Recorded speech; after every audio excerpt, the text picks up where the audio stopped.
Aniya na ang mga dagkong balita sa Balitang Bisdak karong Huwebes. 13 anyos nga dalagita nga nanakit og laing minor de edad padayong gipangita sa inahan. Managlahing mga disgrasya sa karsada sa Mandawi ug Talisay natala usa ang patay. Kini ang GMA Regional TV Balitang Bisdak. Mayong hapon, ako si Cecil Kibod Castro. Ani ay inahan sa Lapu-Lapu City na nawagan sa local government unit nga mapaubo sa counseling ang iyang anak. Kini human napakita sa social media ang video nga giingong nanapat ang iyang anak sa laing minor de edad. Si Luan Mayrondina sa report.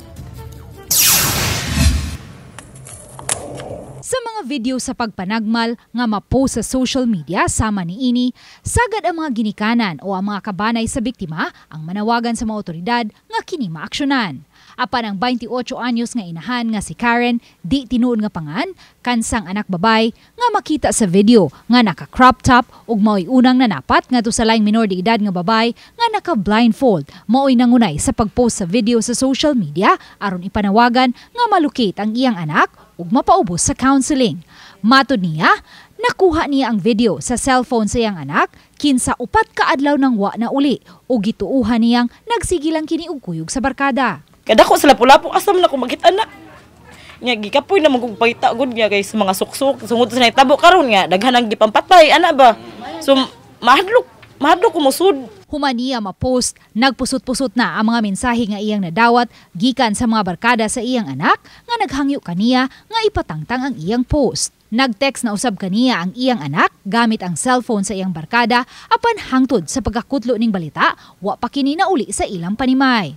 Nisamot ang iyang kabalaka kay nabasahan usab niya ang mga malaway nga text messages ug may video usab nga nanigarilyo ang iyang anak samtang nagvideo sa iyang kaugalingon. Matod sa inahan, nagsugod og kabuang sa barkada ang iyang anak sa miaging tuig dihang mitungtong na kini sa grade 7. Mulargahay na unta siya sa Kuwait apan wa na lang siya ni dayon. Niuli kong balik diri para mafokusan ako siya nga di gid maglaag og di matuog og laing bay ba kay mao ba na akong di ganahan nga matuog laing bay. So wana ako mobalik og larga. So hantod karon kay gibuhat na nako ang tanan ma'am. Dili man gid siya patuog yun bisag unsaon. Iyang gipasabot nga wa siya masayod kung asa siya nga ahensya sa gobyerno mudangop aron mapaubos sa counseling ang iyang anak, busa nanawagan na lang siya pinaagi sa social media aron mahatagan og pagtagad sa lokal nga kagamhanan. Kay bawo ko ma'am kay pero nagkuan man po ko sa katong gikulata bitaw nga nag-viral pud nga nagbinugnuay sa kabatuan ata ito. Tingko ay post lang nako nagka-post na bitaw to na sulbad man ni mayor. Wa siya magmahay nga nakasugat og mga pagsaway sa mga netizens ang iyang post. Lakip na ang posibilidad nga magatubang siya og sanction sa iyang post nga naglambigit sa mga minor de edad. Wala po ko magmahay ma'am kay natagad man siya. Natagad siya sa taga City Hall para po nga mao po ni akong gikuan nga ma-counseling siya ba. Ang Lapu-Lapu City Police sa ilang bahin, mitataw nga wa sila'y nadawat nga taho o baka reklamo sa mga ginikanan nga nalambigit sa daw initiation rights sa mga minor de edad nga nalambigit sa grupo-grupo o gang. Hinuon bukas silang muhimo og investigasyon kabahin ini subay sa video nga na-post. Apan giawhag nila ang inahan nga nag-post niini sa pagdangop sa ilang buhatan. Og naamagaling unani nga mga insidente dapat gyud is unahon ginato pag-report sa proper authority para ma-address giday nato ang problema dili lang sa through social media. Kaya ang pag-locate man gud lisod ta mag-locate then ma-delayed na inunta sa ato ang action pwede natong buhaton. Karon lang yung hapon, gipahibaw sa inahan nga midangop na sila sa CSWD Lapu-Lapu City. Uban ni Marlon Melgazo, Luan Mayrondina, Balitang Bisdak. Patay ang 53 anyos nga construction worker human madisgrasya ang giangkasan nga motorsiklo sa usa ka padulugon nga bahin sa usa ka subdivision sa Barangay Bulacau, Talisay City. Ang detalye sa report ni Femery Dumabo. Grabe ang pagkaangol sa ulo ug sa nakiriyang bahin sa lawas ang naangkon sa angkas nga si alias Dani, 53 anyos. Samtang gioperahan ang 20 anyos nga si Jose nga nagmaneho sa motorsiklo ug ang laing angkas nga si Jejomar, 26 anyos. Sa pakisusi, nasuta sa Talisay City Traffic Police ug City Toda nga magkauban ang tulo nga mga pintor sa gitrabahong Panimay sud sa subdivision sa Barangay Bulacau, Dakbayan sa Talisay. Pasado alas 5 kagahapon sa hapon, dihang mamauli na, sakay sa motorsiklo ang managsilingang sila si Jose ug Jejumar. Gipaangkas nila si Danny sa motorsiklo nga ilang naagi ang galakaw pagawa sa subdivision kay may igong gilayon ang laktunon niini. Apan sa pag-abo sa dulhugong dapit, gingong kalit lang nawadan og control ang driver sa motorsiklo ug wa na matod pa mupaak ang brake. Misangpot kini sa pagkabangga sa motorsiklo sa roadside gutter ug tungod sa impact nalagpot ang tulo. Sa tulo, si Danny lang ang walay helmet. Ang sitwasyon sa Dan, grabe kinakadulhugon ug grabe kinakatungason. Unya plus gikargahan pa og tulo, unya plus ang motor nga gigamit, ang lowered nga kining sisi o sa scooter, so posible nga mao toy hinungdan nga nawagtangan sa brake na out of control hangtod nahitabo ang disgrasya. Patay na nga nadanga sa tambalanan ang 53 anyos nga si Danny. Kay kaduha na kining higayon nga may nadisgrasya sa dapit ug namatyan gyud, hinungdan nga adunay rekomendasyon ng City Toda sa Homeowners Association sa subdivision. Unta, ang itaag paagi sa Homeowners Association ang kanang sagunson nga mga aksidente dihang dapita, unya sa ilang level palandaan sa homeowners mo implement sad sila og ilang mga traffic rules dihang dapita o malikayan ang disgrasya.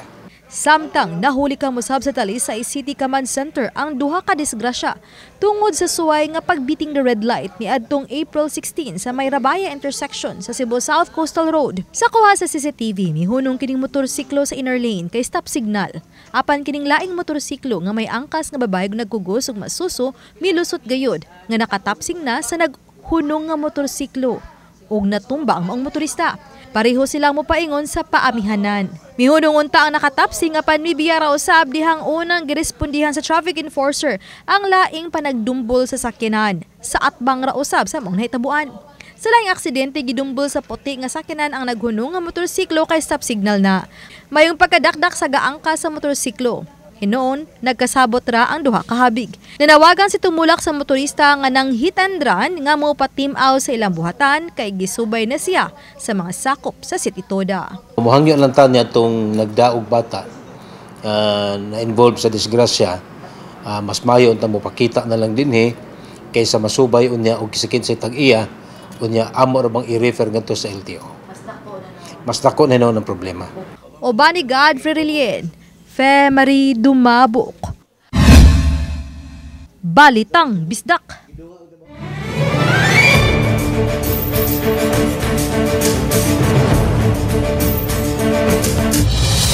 Nag-courtesy call sa COMELEC 7 ang European Union observers subay sa umaabot nga May 2025 elections. Sa iranta ang detalye, pinaagi sa live report ni Alan Domingo. Alan?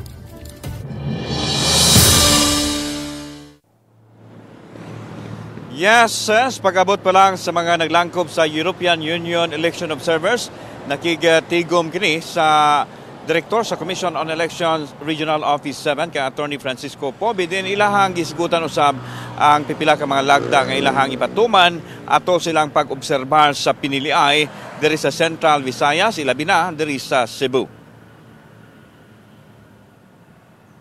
Nag-courtesy call ang European Union observers sa Commission on Elections Regional Office 7 diin giabi-abi sab sila ni Attorney Francisco Pobe, ang Regional Director sa COMELEC 7. Nagikan sila sa nagkariang nasod nga sakop sa iyo. Gipahigayon ang hamubo nga tigom diin gituki nila ang mga mahinungdanong punto. Lakip na ang listahan sa ilang pagkahimuon ug ang mga dapit nga ilang padulngan alang sa paghatag usab kanila og seguridad. Aduna usay laing mga bot nga madistinos Bohol. Ato po silang alagaan because this election union observations mission being accredited by the Commission in Elections are considered to be the property of the Republic of the Philippines. And we have the obligations to protect them from whatever toward incidents that may happen along the way. Samtang ipinayag ni Atty. Pobing, 80% na silang andam sa maabot ng eleksyon ug wa sila nakita mga problema apan dili sila muluag sa ilang preparasyon. Aduna na mga nangabot nga automated counting machines ug padayon ang pag-abot-abot sa uban nga ibutang una sa hub sa Dakbayan sa Mandawi ug idungan ang pag-apod-apod sa mga election offices. Samtang hugot nga gidili sa COMELEC nga mogamit ang COMELEC sa mga service vehicles nga iya sa mga lokal nga gamhanan aron malikayan nga mahatagan og bulok ang ilang gihimo. Migahin og budget ang COMELEC nga magamit sa pagkuha og mga sakyanan nga moihakot sa kagamitan ngadto sa ilahang padulngan. Naa nato sa mga 80%. Ang nahabilin na lang yun nato ang kaning delivery of our automated counting machines ug ang mga official ballots. Samtang ipaniguro sa HPG7 nga mahantod ang mga election paraphernalias ngadto sa mga destinasyon, diin sila ang gitahasan sa pag-escort. Ang Cebu City Police Office usab mohatag og 24 oras nga seguridad sa mga ACMs, baluta ug uban pang kagamitan sa higayon nga mga abot na kini. We are also helping now the territorial units in terms of anti-criminality. Walay magdugay nga ACM, no? Coming from the warehouse, once it's distributed here, direksyon na siya i-deploy sa atong mga polling centers. That's why upon its deployment and distribution, ang atoang kapulisan mo kuyog yun.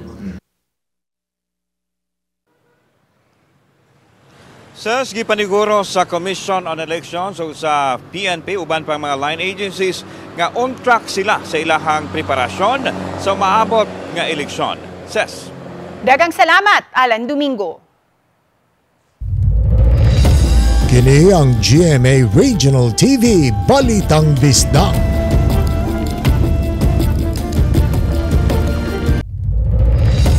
Kini ang GMA Regional TV Balitang Bisda.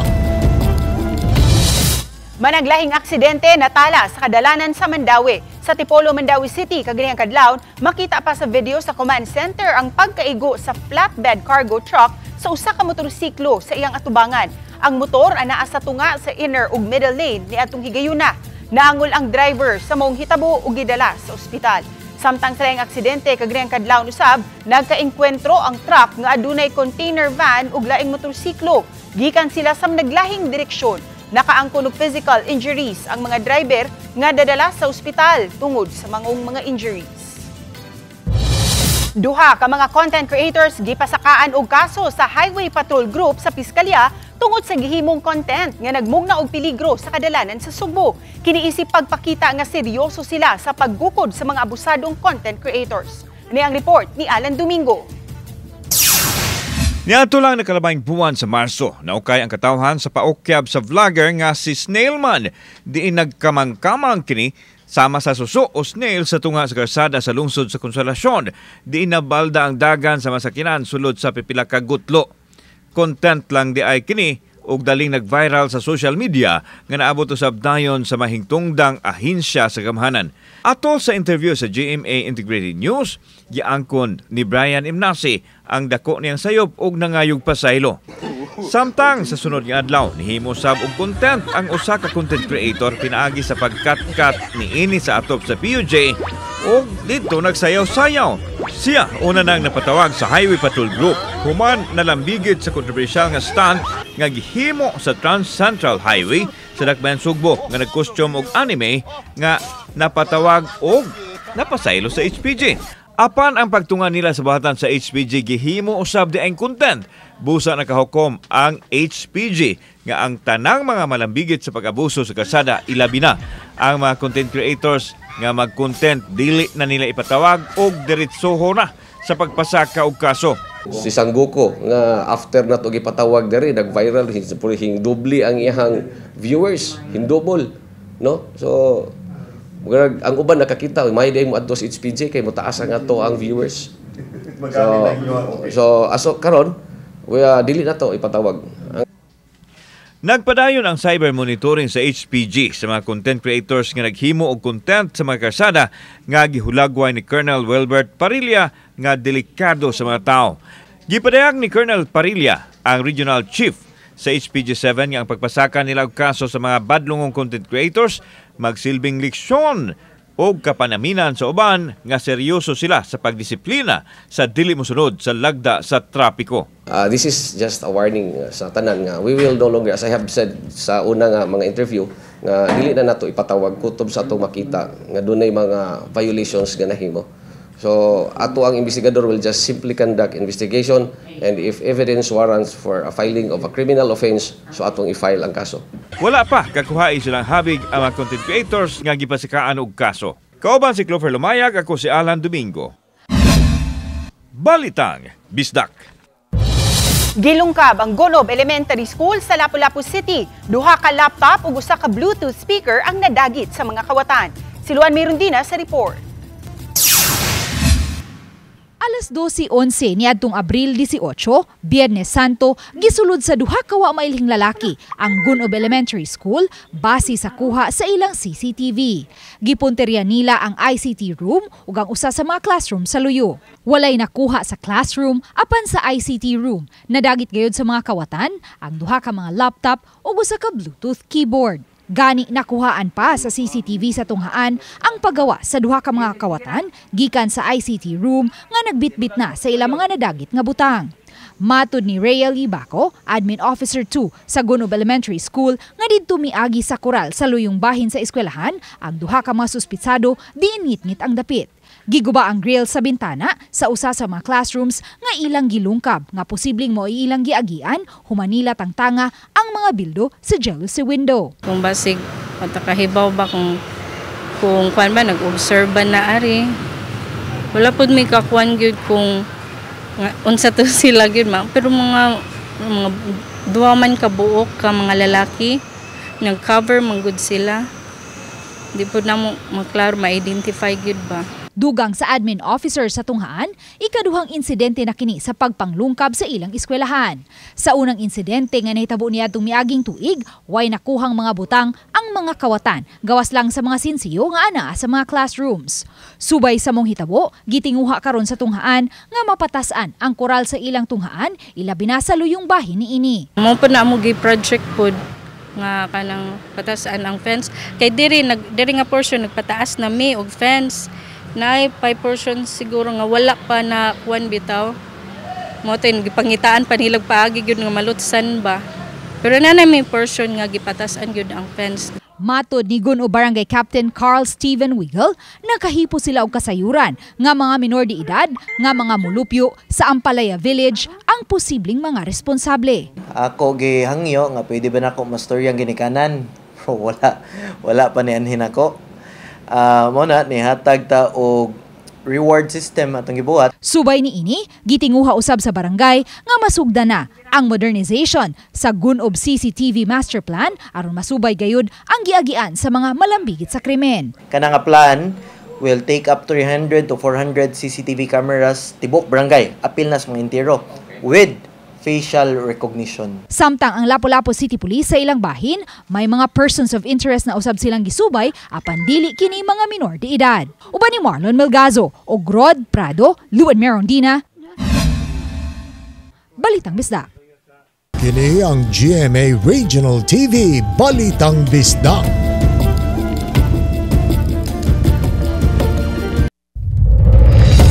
Kini ang GMA Regional TV Balitang Bisdak. Sunog miulbo sa Sitio Kabatuan, Barangay Maribago, Lapu-Lapu City, pasado alas 9 kaganihang buntag. Sa hitabo, hingpit nga naugdaw ang duha ka mga panimay, samtang usa ka panimay ang partially damaged. Wa hinuoy gikatahong naangol o nakalas sa maong sunog nga nagbilin og 67,000 pesos nga danyos. Gisubay karon sa Lapu-Lapu City Fire District ang taho nga dunay usa ka 8 anyos nga bata nga nagduwa-duwa daw gamit ang lighter. Matod kani ko sa iyang nagdala ko noon sa lighter o kanang lata nga sa gihimurod yang imong kaldero ba. Una karon naglaba mo kamo siya, iyang gisundan. Kaya ligid ka badlongon. Pagkuan niya ulbo naman. Usa ka retired US Army kinsa usa-usab ka firefighter ang midunar og mga rescue equipment sa Lapu-Lapu City DRRMO. Ang naasuing langyaw kasamtangan karong nagpuyo sa usa sa mga subdivision sa Lapu-Lapu City human nakaasawa og Pinay. Gawas sa mga rope rescue equipment nga iyang gidunar, nang hatag usab siya og mga libro, manuals ug ubang kagamitan ngadto sa Lapu-Lapu City DRRMO nga matud sa pangunila nga sina Jel Banyasya nga dako og natabang sa pagpasayon usab sa ilang mga disaster response. Pinindot lang ato kay ang iyang gesture ba na iyang pamilya di iyang asawa din so na say mga extra di na magamit iyang i-donate aron makapasitate ang atong opisina po. Giklaro sa Pag-asa nga normal nga ting-init ang nasinati karong panahona bisan pa man ug nabatyagan ang tumang kainit. Matud ni Engineer Jomar Iclarino, weather specialist sa Pag-asa, nga mulanat ang kainit sa panahon sa hinapos nga bahin sa Mayo ug mubanos usab ang kabugnaw tungod sa ting-uwan. Samtang gipasalig sa Metro Cebu Water District kun MCWD nga abunda pa sa tubig ang ilang mga franchise area. Sanglit aduna may igong tinubdan sa tubig ang ilang magamit gikan sa surface water, bulk water, groundwater ug aduna say desalination. Apil ang mga konsumidor nila sa kabukiran ang nasuplayan ra usab nila og tubig.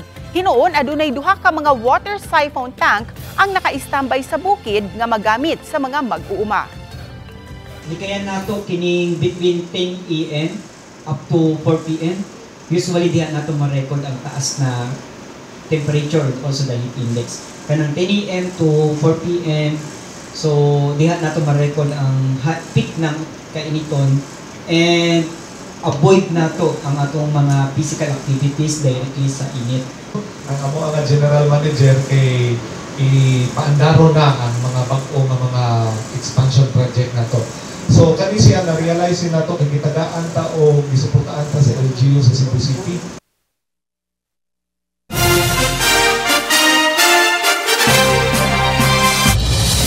Kapin sa 300 ka mga bata sa Barangay Tangki, Talisay City ang gitigom sa mga sakop sa Talisay City Police ning summer season alang sa #SpreadKindness. Sa covered court sa Barangay Tangki, nag-abot ang mga bata, gilingaw, nagpakita sa ilang mga talento ug gipakaon sa sustansyado nga lugaw ug uban pang pagkaon. Gihatagan usab sila og mga school supplies ug mga duwaan sa Talisay City Advisory Group. Apan sa wa pa gihimo ang pagpanghatag, ang mga bata gihinabi una sa mga pulis sa ilang katungod ug mga pamaagi nga di sila mabiktima ug magamit sa bisan unsa nga kriminalidad. Kinihuman nga adunay mga minor de edad sa Tangki ang na-rescue sa miaging buwan human masakmitan og iligal nga drogas ug may pipila usab ka mga minor de edad nga nalambigit sa away. Ang moong mga batan-on ang anaa sa kustudiya sa CSWD. Dinabuot pa ang Talisay City Police, City Advisory Group ug ang mga barangay opisyal sa Tangki nga aduna pay malambigit sa kriminalidad ug giatol nila ang moong kalihukan nga wala na say klase. Ug dugang susamang kalihukan ang himuon pa pagsiguro sa kaluwasan sa mga bata.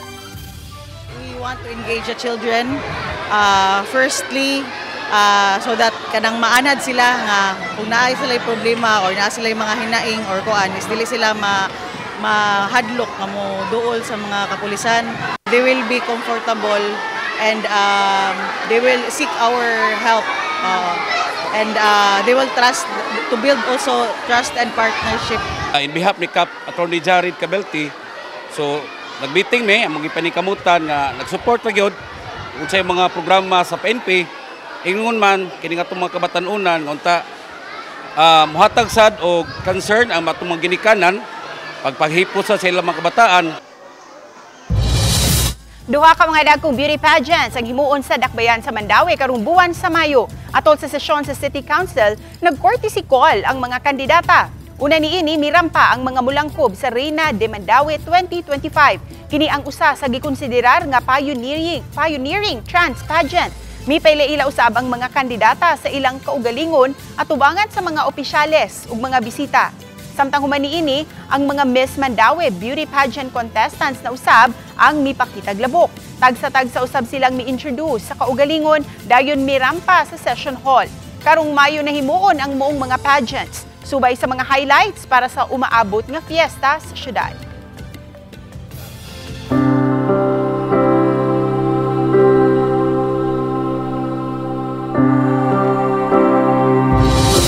Sugod karong adlaw, half-mast na ang bandera nga gipakayab sa San Carlos Seminary College sa Dakbayan sa Sugbo. Si Mark Reggie Abella sa report.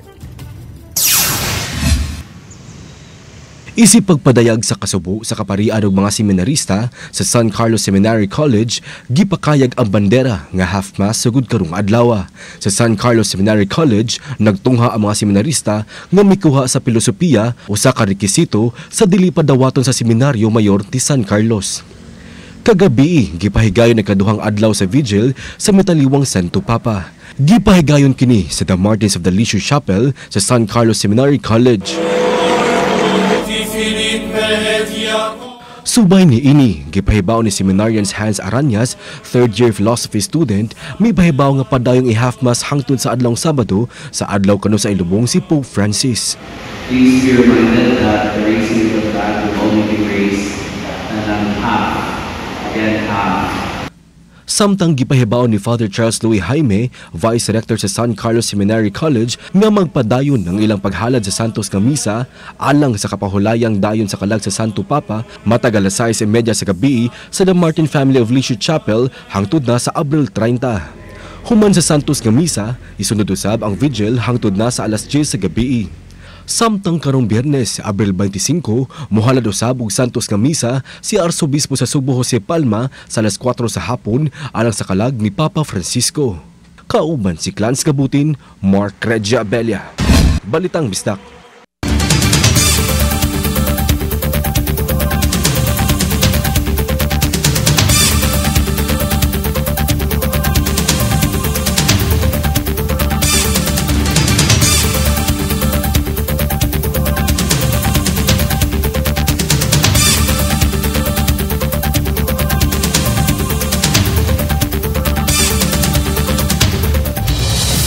Samtang makita ninyo kining mong episode sa official website sa GMA Regional TV, www.gmaregionaltv.com. Pero usab ninyo mabisita ang among official YouTube channel, GMA Regional TV, ug i-click ang subscribe button.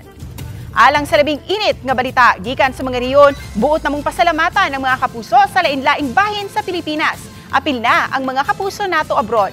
Tungod sa GMA Regional TV, Local News Matters. Kami ang GMA Regional TV Balitang Bisdak. Kinatibok ang pwersa alang sa mas dakong misyon ug mas halapad nga pag-alagad sa nasod. Mayong hapon mga kapuso.